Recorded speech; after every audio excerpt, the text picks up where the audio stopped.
అందరికీ నమస్కారం. నిన్న దీపావళి శుభాకాంక్షలతో నరేంద్ర మోడీ గారు తీసుకొచ్చినటువంటి జిఎస్టి సంస్కరణల ద్వారా 2 రోజులే కాదు దీపావళి ఏడాదంతా చేసుకోండి అని నేను పెట్టినటువంటి వీడియో కింద కొంతమంది మిత్రులు కామెంట్ చేయడం జరిగింది. జిఎస్టి కౌన్సిల్ తీసుకొచ్చినటువంటి మార్పులకి నరేంద్ర మోడీ గారికి ఏం సంబంధం, మీరెందుకు నరేంద్ర మోడీ గారికి డబ్బా కొడుతున్నారు అని చెప్పి. అంటే ఇట్స్ ఏ వ్యాలిడ్ క్వశ్చన్. నిజంగా కూడా దానికి నేను ఆన్సర్ చేయాలనుకున్నాను కాబట్టి మళ్ళీ ఈ వీడియో చేస్తున్నా. మనం ఒకసారి జిఎస్టీ అనేటువంటిది ఎందుకు ఇంట్రడ్యూస్ అయింది అనేటువంటిది కూడా మనం ఆలోచించాల్సిన అవసరం ఉంది. 2014లో అధికారంలోకి వచ్చిన తర్వాత నరేంద్ర మోడీ గారు దేశ ప్రజలందరినీ ఉద్దేశించి ఒక మాట చెప్పారు.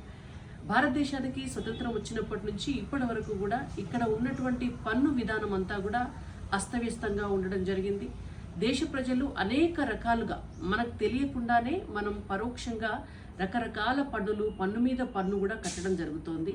సో ధరలు మనకు వస్తువులు అందాల్సినటువంటి దానికంటే ఎక్కువ రేటుకి మనం ఎక్కువ రేటు చెల్లించి తీసుకోవడం జరుగుతోంది. అందుకనే ఈ అస్తవ్యస్తంగా ఉన్నటువంటి పన్ను విధానాన్ని మార్చి ఒకే దేశం ఒకే పన్ను విధానం, వన్ నేషన్ వన్ ట్యాక్స్ అనేటువంటి ఒక విధానాన్ని తీసుకురావాలి అని చెప్పి ఒక ఆలోచన చేసింది నరేంద్ర మోడీ గారు.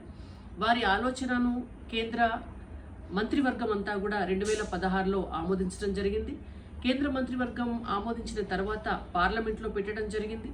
పార్లమెంట్లో జిఎస్టి కౌన్సిల్ అనేటువంటి దాన్ని ఒకటి ఏర్పాటు చేసి ఈ పన్ను విధానంలో మార్పులు తీసుకురావాలి అనేటువంటి ఏదైతే నిర్ణయంకి సంబంధించినటువంటి బిల్ పెట్టారో ఆ బిల్లుకు సంబంధించి 279 ఆర్టికల్లో మార్పులు చేయటం ద్వారా, అంటే భారత రాజ్యాంగంలో 101వ సవరణ చేయటం ద్వారా పార్లమెంటు జిఎస్టి కౌన్సిల్కి ఆ బిల్లుకి ఆమోదం తెలిపి జిఎస్టి కౌన్సిల్ని ఏర్పాటు చేయడం జరిగింది.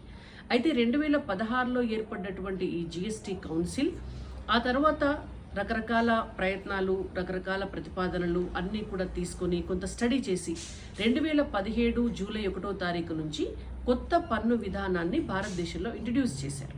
అదే జిఎస్టి.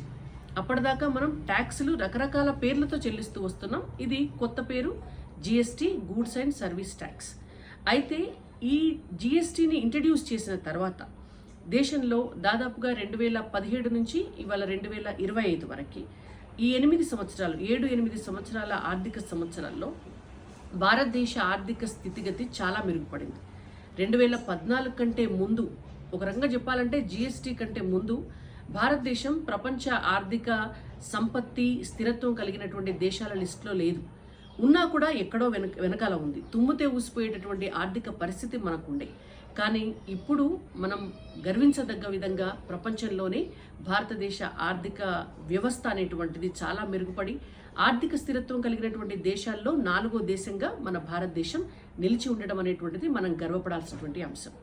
ఓకే, రైట్, మన దేశం బాగుంది, మరి ప్రజలు కూడా ఎంత బాగున్నారు అనేటువంటిది కూడా ఆలోచించాల్సినటువంటి అవసరం. కాబట్టి నరేంద్ర మోడీ గారు తీసుకొచ్చినటువంటి ఈ సంస్కరణల్ని మరింత సరళీకృతం చేసి, మరింత సరళం చేసి మనం కట్టేటటువంటి ట్యాక్స్ మనకు కూడా అర్థమయ్యేటటువంటి విధంగా, మనం తక్కువ ట్యాక్స్ కట్టేటటువంటి విధంగా స్లాబ్ రేట్స్ అనేటువంటివి ఇంకా తగ్గించాలనేటువంటి ఒక ప్రతిపాదన చేస్తే దాన్ని జిఎస్టి కౌన్సిల్ దానిపై చర్చించి ఒక ఆలోచన చేసి ఒక నిర్ణయం తీసుకొని కొత్తగా న్యూ జనరేషన్ జిఎస్టి 2.0ని ఇంట్రడ్యూస్ చేయడం జరిగింది.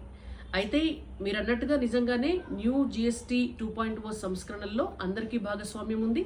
రాష్ట్రాల నుంచి వెళ్ళినటువంటి రాష్ట్ర ఆర్థిక శాఖ మంత్రులు కూడా ఒప్పుకుంటేనే డెఫినెట్గా ఈ జిఎస్టి సంస్కరణలు జరుగుతాయి. కాబట్టి అటు కేంద్రంలో ఉన్నటువంటి అక్కడ జిఎస్టి కౌన్సిల్లో ఉన్నటువంటి కేంద్ర ఆర్థిక శాఖ మంత్రికి, అలాగే అన్ని రాష్ట్రాలకు సంబంధించినటువంటి ఆర్థిక శాఖ మంత్రులకి, అన్ని రాష్ట్ర ప్రభుత్వాలకి కూడా నరేంద్ర మోడీ గారు ఆగస్టు 15వ తారీఖున దేశ ప్రధానిగా మనందరి తరపున వారి ప్రతిపాదనను అంగీకరించినందుకు జిఎస్టి కౌన్సిల్కి థ్యాంక్స్ చెప్పడం జరిగింది. సెప్టెంబర్లో మనల్ని మాట్లాడినప్పుడు కూడా డెఫినెట్గా ఇప్పటి నుంచి మనం పొదుపు చేసుకునేటువంటి అవకాశాలు దక్కుతున్నాయి. చాలా వస్తువులపైన కూడా మనకు అసలు ట్యాక్స్ లేని పరిస్థితి ఉంది. కొన్ని వస్తువులపైన ట్యాక్స్ని 12% నుంచి 5%కి తగ్గించడం, 18% నుంచి 5% తగ్గించడం, కొన్ని వస్తువులపైన మనకు ఇంకా సరళతరం అయిపోయి దాదాపుగా 2 స్లాబ్స్ ఇప్పుడున్నటువంటి పరిస్థితుల్లో మనకు 5% అండ్ 18%.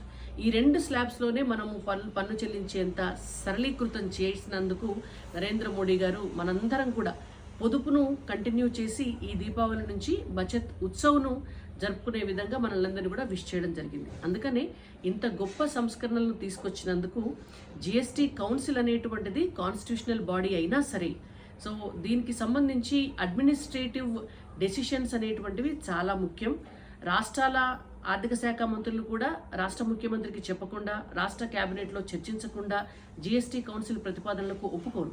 అలాగే మనకు దేశ ఆర్థిక శాఖ మంత్రి గారైనా దేశంలో ఉన్నటువంటి కేంద్ర మంత్రివర్గం ఒపీనియన్ తీసుకోకుండా, ప్రధానమంత్రి గారి ఒపీనియన్ తీసుకోకుండా వీటన్నిటిని చెయ్యరు. కాబట్టి ఖచ్చితంగా ఇదందరి మన ఆర్థిక స్థితిగతులకి, దేశ ఆర్థిక స్థితికి సంబంధించినటువంటి వ్యవహారం కాబట్టి ఖచ్చితంగా that credit goes to Narendra Modi గారు.